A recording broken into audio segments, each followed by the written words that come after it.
Faith is the consequence of those who believe, and prayer is the practice of religion in action. Assalamu alaikum and welcome to An Nur the Light. People living with a disability are truly amazing human beings as they are tasked with overcoming so much more than many of us. Many of them go about their lives with such ease and make it seem simple. Rameez Cassiem is a young man who didn't let his disability hold him back, but used it to enable himself to a better life. Let's check out his story.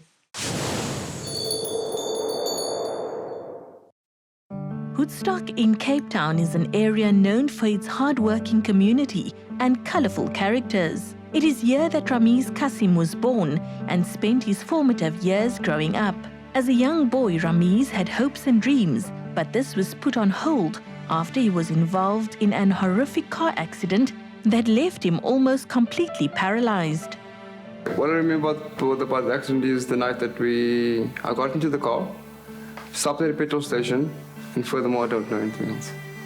And then waking up a month later, only to find out that I broke my back in 2 places, broke my ribs, pelvis, cracked cranium, torn abdomen, ruptured bladder, and broken clavicle, and left and right arm, all broken after waking up from a month's coma. The road to recovery was an arduous one. Doctors told Rameez that he'll most probably never walk again, but this was a determined young man who had a mind and willpower of his own. At age 20, I was shuffling around, and I was like, something needs to change. I'm young, I got to do things. I want to run again. I want to do all of these things. And it started in the wheelchair, right? Because I was wheelchair bound for about 11 months, right? And then after that, taking my first step. But in that interim, I was doing extensive physiotherapy 3 times a day. And then a friend of mine was pushing me in a wheelchair, and I said, dude, stop this wheelchair. I need to trust my gut feeling here because I feel that I'm better off in this wheelchair, man. Alhamdulillah, took the leap, took the step, made my first step, took a second step, waddled, fell in his arms, put me back in the wheelchair. So I said, cool. That means I can walk. Extensive physiotherapy all the time because now I've got motive, bro. Now I'm amped, I'm pumped. I want to walk, bro. I want to run. And then at 21, my body started deteriorating slowly. So it was after that high. Slowly but surely it just came down, and then I had troubles with my feet, my arms, and 2 years after that they diagnosed me with multifocal motor neuropathy. Yeah, it's MMN for short. It's sister to motor neuron. Life after the accident was not the same, and Rameez had to learn to do things from scratch like a baby does when growing up. Making salah was difficult, but with the help of friends and family, Rameez retrained his mind and body to overcome the challenges he was facing. In the beginning, it was a challenge to make salah because of my body being in that shape, in that state, right? But as I got stronger, things became more natural and normal again. And then as the years progressed, that's when things became difficult for me. And I could no longer stand and make salah. So I was advised to rather sit and make salah because what this Bali told me was, Allah doesn't make things difficult for you. Allah makes things easy. So you make it easy for yourself. Easy stool, sit. Islam was my peace of mind, because Allah won't give you things that you can't handle, a burden too heavy to carry. So clearly I needed to learn something from this. The next step on his journey was to find employment, but this condition left it difficult to do so. This forced him to look within, and Rameez eventually found his groove in the form of designing and selling clothes. The clothing line started off with making tracksuit pants and a hoodie for myself. And then a friend of mine's like, yo, bro, I like this top. Yeah, where'd you get it from? I'm like, I made it. He's like, would you make me one? I'm like, yeah, okay, cool. How much would you give me for something like this? And he was like, easy 500. I'm like, sold. I'll make you one. And then more people saw my stuff, and I was like, you know what? I'm gonna use this brand to speak for my challenges in life, my adversity, right? And how the brand represents my struggle. I also started the clothing line because I was medically boarded, and that was my ammunition to start this brand. and also give people an idea of what the brand represents. A chance meeting with a radio presenter led to Rameez being invited to do his own show where he could share and inspire others who are facing hardships of their own. Rameez is one of the people that was on school with me. We were on Trafalgar together. Although he was in a different grade, I think he was in a higher grade than what I was at the time. I always knew Rameez as someone who was the most popular kid at school. That was Rameez. I tried contacting Rameez in 2017 after seeing the post on Facebook where he was doing motivational speaking.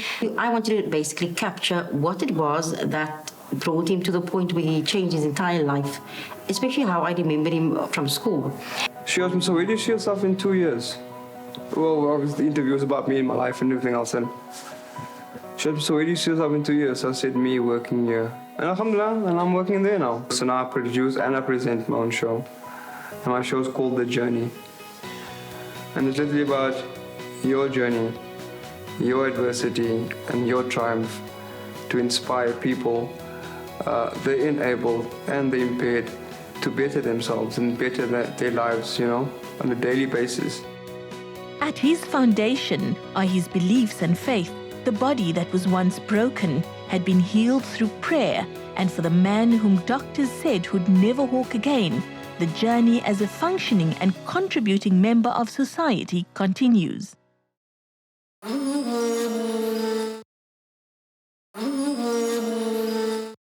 Qari Ziad Patel is one of the most melodious reciters. People come from far and wide to listen to his rendition of the Quran, and it is something that is very worth it. Fortunately for us, he will be doing this season's Tafseer, so let's sit back and get inspired. Bismillahirrahmanirrahim. In the name of Allah, the most gracious, the most merciful. Ya ayyuhalladhina amanu ista'inu bis-sabri was-salah. Inna Allaha ma'as-sabirin.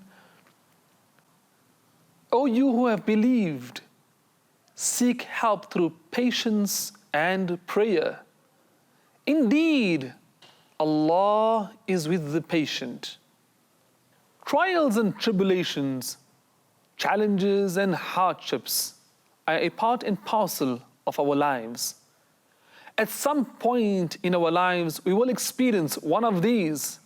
But the question arises, how do we deal with these situations? The Quran has provided for us a simple remedy. We seek help through patience and prayer, through sabr and salah. Whenever we have been afflicted with some kind of challenge, a trial, a tribulation, or any uncomfortable situation, then let us quickly resort to salah and to sabr, to prayer and patience. We should make an earnest effort to try and develop these two salient qualities in our lives, the quality of prayer and patience. And inshallah, these qualities will help us overcome our trials, tribulations, hardships, and challenges. Shukran. MashaAllah, what a beautiful voice and an even better message. We need to remember Allah in our everyday lives and not only when it suits us. Next up, we look at spirituality in Islam.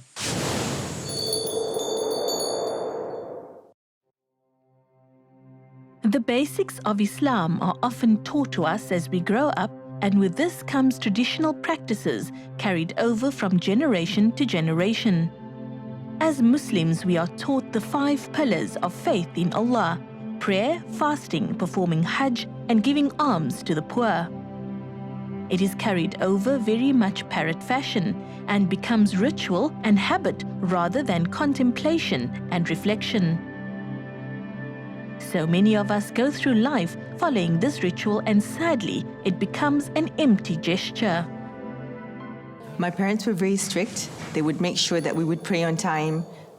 we would, if we had to go to the masjid, if we would wear our hijab the way we were supposed to, but not to keep it on the full time, for the time when we were praying. So it was more ritualistic. Islam, however, has the answer, and its heart remains a source that cannot be doubted or excused. Tasawwuf, the spiritual heart of Islam, is the path that more and more Muslims are returning to. It is here they once again find fulfillment as they turn their time into love of Allah. Spirituality is basically the heart of religion. It is something that affects the heart. Without spirituality, then Islam or any religion will be dead. It is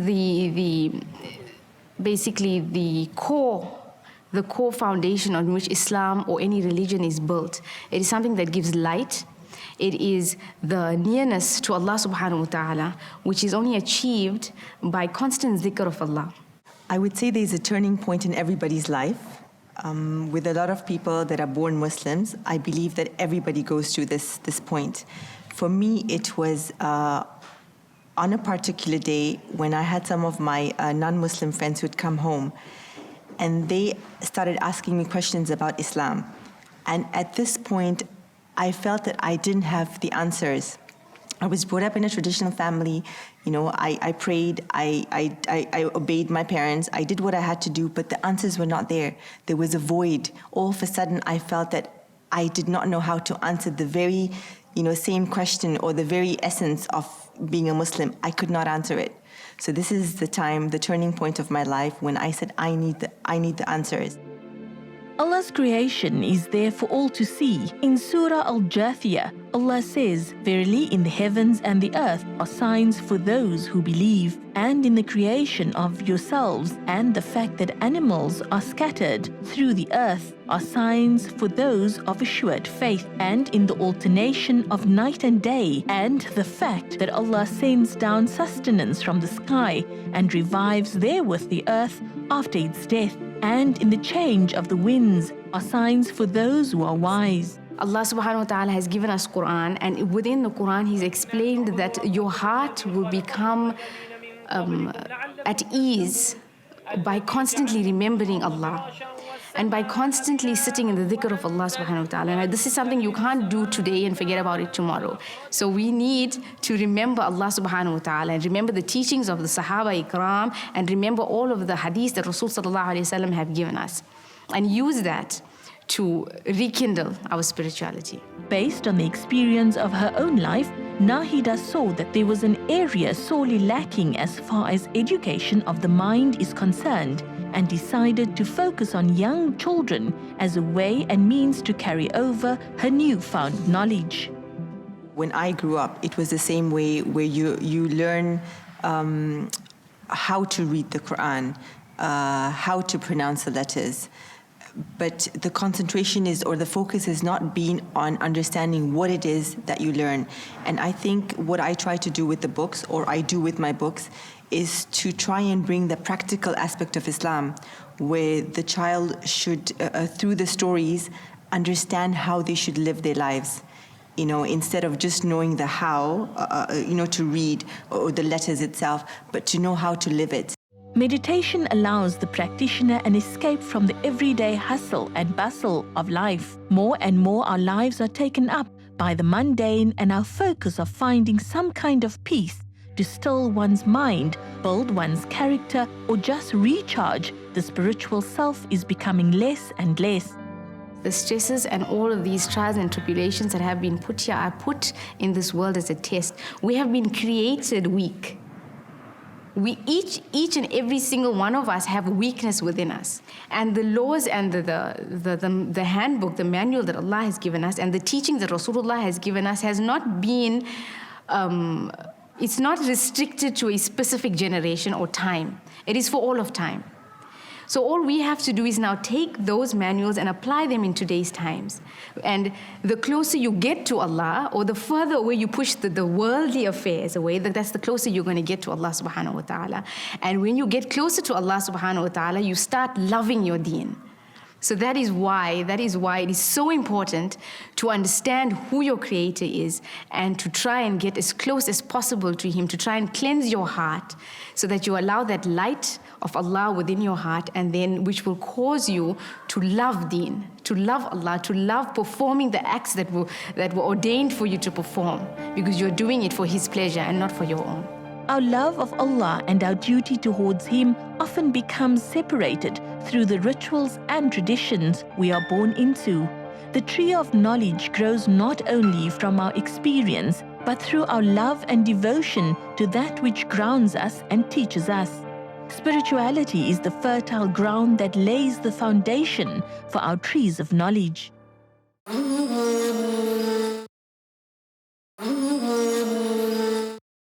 I pray that you enjoy the content we bring you every week. And if you have any ideas for stories or comments on what we should be focusing on, then do get in touch and let us know. Details are on screen. Time now for another amazing dish. Assalamu alaikum. Chinese food is one of those things that they eat on every single movie. And you always go, oh, I wonder what that sweet and sour chicken's like. But finding a halal version is always really hard, especially the Chinese variety. And after years of trial and error, I found one that my boys finally like. And the ingredients that you need for my sweet and sour chicken are the following.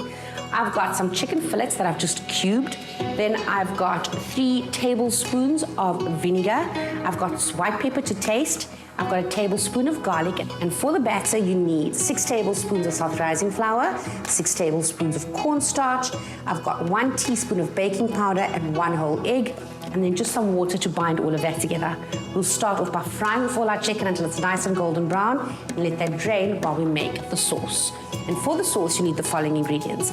I have a tablespoon of cornstarch. I've got 2 tablespoons of oyster sauce, 6 tablespoons of tomato ketchup. I've got 2 tablespoons of sweet chili sauce. I've got 2 tablespoons of oyster sauce, and I've got 4 tablespoons of rice wine vinegar. I've got some canola oil. Then I've got some garlic shards that I've chopped into thin strips. I've got the juice of 1 small tin of pineapple pieces.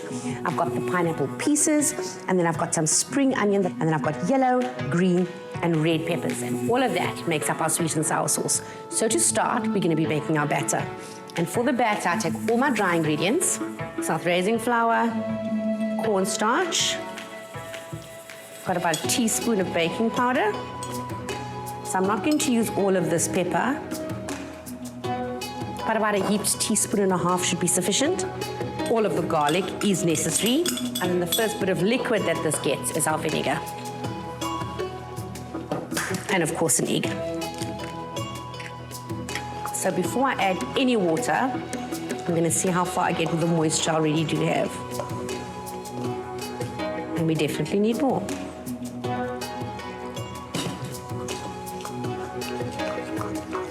Okay, so now that my batter is at the desired consistency, I'm just going to add a pinch of salt. And now, me being Miss Lazy Daisy, I take my chicken and I add it to my batter. Get that out of the way. And now we mix this through. It really looks like chicken in a flitter, essentially, when it's all done. Okay, so here goes. My oil is nice and hot. In this instance, the hotter your oil, the better.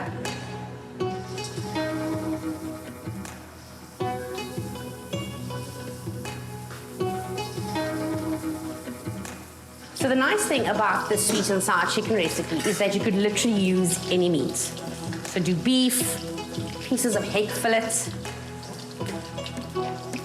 You could even do them with prawns. Okay, so this is the last of the chicken. Just coming out. I'm going to set these aside to drain.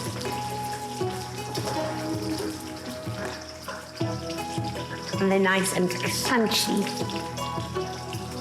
Okay, so that covers the chicken side of our sweet and sour chicken. So now for the yummy bit, and that's the sauce. So I'm going to get this lot of hot oil out of the way and bring in my wok. Okay. So in my wok, I'm going to heat up just a little bit of oil, just to make sure that nothing sticks. So in go my peppers.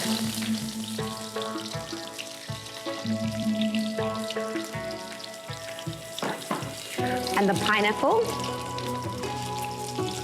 and most importantly, the garlic.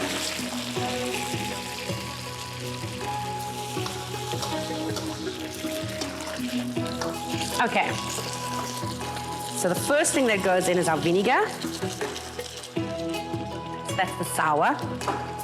Your Worcester sauce, sweet chili, the ketchup. So the ketchup itself lends itself to very sweet and sour taste. Our oyster sauce. And lastly, some cornstarch. So from this, I will use about a teaspoon. And almost instantly, it starts to thicken. And of course, taste.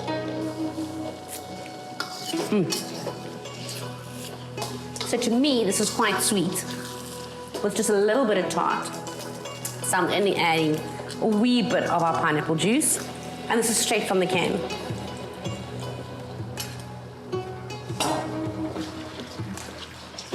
And you'll see the consistency of your sauce is nice and thick. It's not sort of runny. So half of my spring onions I'm going to add to this. And the balance we'll use for garnish.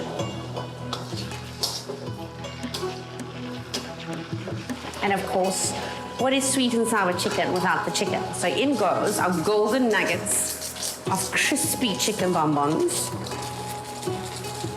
You can literally pop it all in and make sure that everything in here gets a good coating.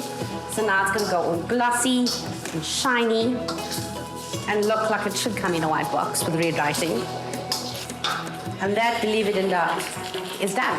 My version of sweet and sour chicken.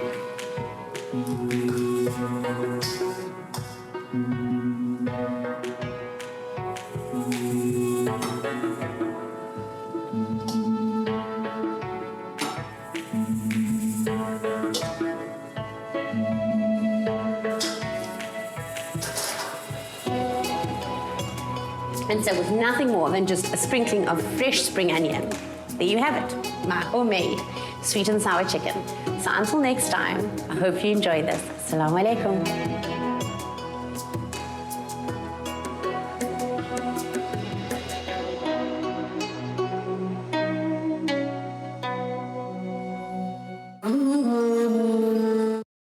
I started off today's show with the saying that I hope that we can all think about and then do. As Muslims, we cannot just keep our blindfolds on and ignore the rest of the world. Let us open our arms and embrace our fellow brothers and sisters. See you next week, same time, same place. Kina Mariam Mkwanda, kiri aribueri bonaneng khape. Assalamu alaikum.